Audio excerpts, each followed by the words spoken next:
रामकृष्ण हरी. श्री तुकाराम महाराज गाथा भाष्य अभंग 525.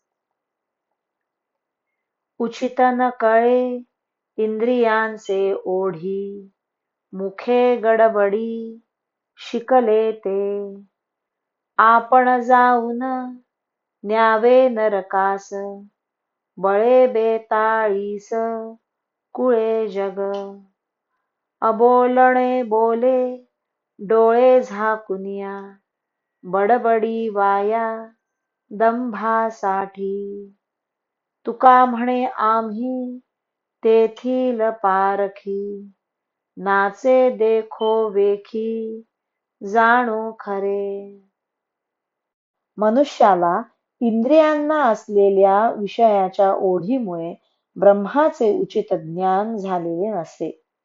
जे काही पुस्तकातून शिकलेले असते तेच मुखाने बडबडत असतो.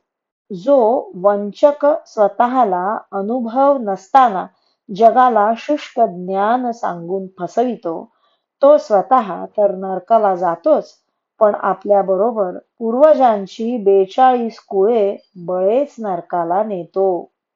दांभिक मनुष्य मन वाचातीत असलेले ब्रह्म अनुभवीपणाचा आव आणून मोठ्या गंभीरपणाने डोळे झाकून बोलत असतो व लोकात कीर्ती होण्यासाठी मी संत आहे अशी व्यर्थ बडबड करीत असतो. तुकाराम महाराज म्हणतात, जगात अनुभवी कोण आहेत, कोण नाहीत आणि दुसऱ्याचे पाहून कोण नाचत असतो हे ओळखण्यात आम्ही तज्ञ आहोत. त्यामुळे आम्हाला खरा प्रकार ताबडतोब समजू शकतो. रामकृष्ण हरी. श्री कृष्ण अर्पणमस्तु.